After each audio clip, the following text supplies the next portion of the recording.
Bismillahirrahmanirrahim. Assalamualaikum warahmatullahi wabarakatuh. Sobahal khair, kaifahalukum. Semoga anak-anak Umi selalu dalam keadaan sehat walafiat dimanapun kalian berada. Amin, amin ya rabbal alamin. Before we start our lesson today, hayya nabda'u darsana bil basmalah. Bismillahirrahmanirrahim.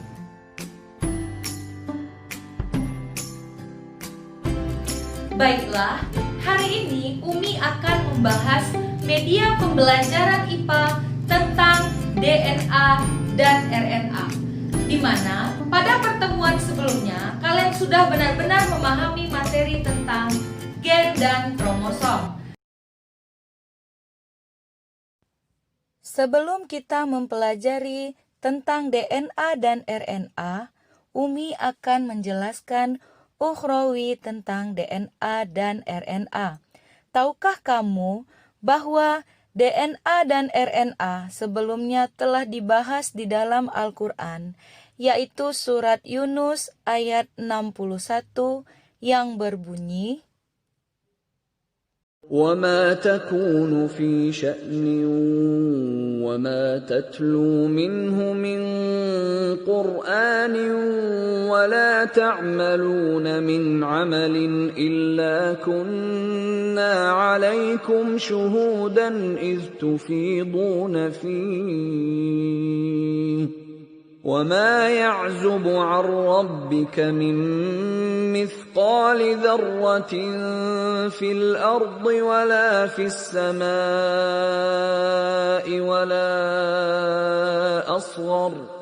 وَلَا أَصْغَرَ مِنْ ذَلِكَ وَلَا أَكْبَرَ إِلَّا فِي كِتَابٍ مُبِينٍ. Berdasarkan ayat tersebut, dijelaskan bahwa proses penciptaan makhluk hidup di bumi hanya Allah yang lebih tahu detailnya.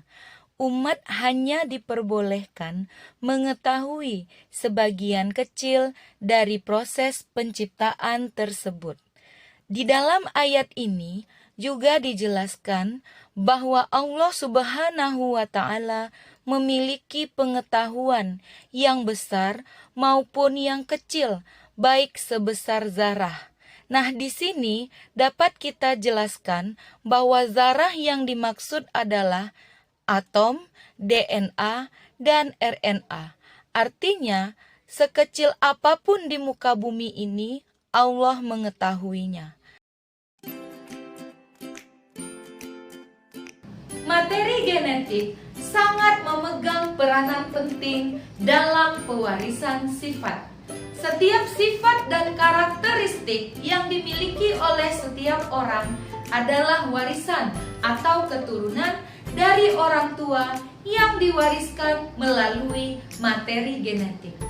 Molekul yang berperan sebagai materi genetik adalah asam nukleat, yaitu terdiri atas dua, DNA dan RNA.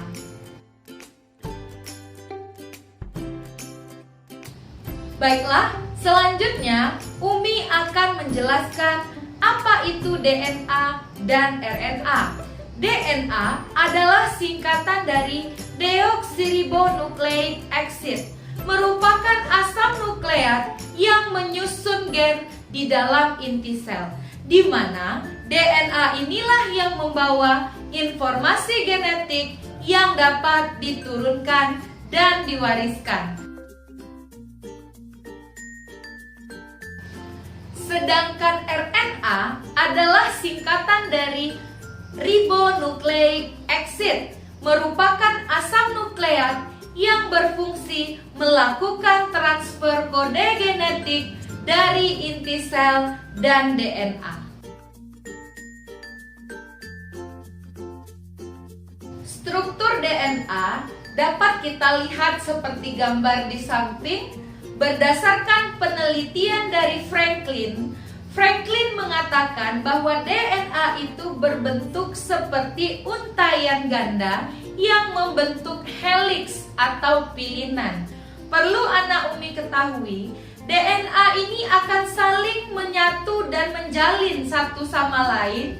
Kemudian dia akan memadat dan menebal sehingga membentuk benang-benang kromatin. Benang-benang kromatin inilah yang menyusun kromosom. Berbeda dengan DNA, untuk RNA terdiri atas satu untaian saja, sehingga RNA tidak berbentuk seperti DNA yang membentuk pilihan ganda. Jadi RNA itu hanya tunggal untaiannya. Dapat kita lihat seperti gambar.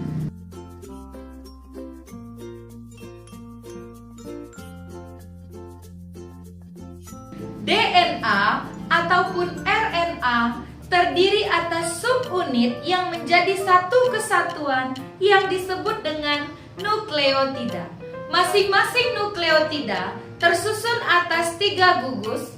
Yang pertama gugus fosfat, yang kedua gugus gula, yang ketiga adalah gugus basa nitrogen. Kita lihat pada gambar.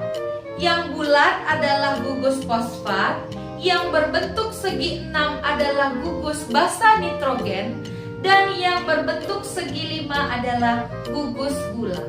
Nah, perlu Anak Umi ketahui bahwa gula pada DNA adalah deoksiribosa, sedangkan pada RNA gulanya adalah gula ribosa.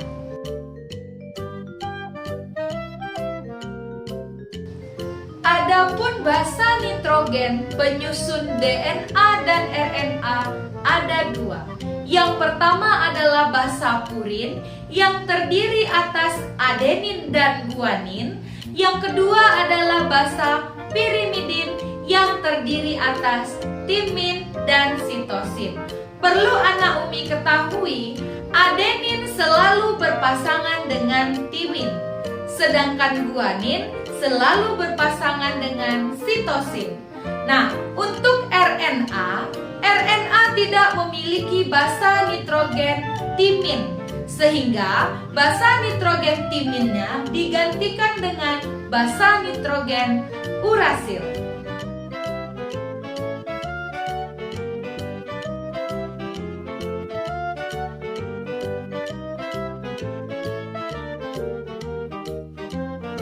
Sebelumnya, Umi telah menjelaskan bahwa nukleotida disusun oleh 3 buah gugus.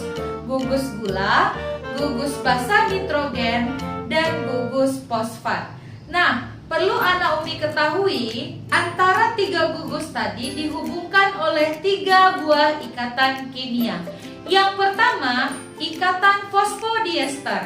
Ikatan fosfodiester terbentuk antara gugus fosfat dan gugus gula. Mungkin akan lebih jelas kamu lihat pada gambar. Yang kedua adalah ikatan hidrogen.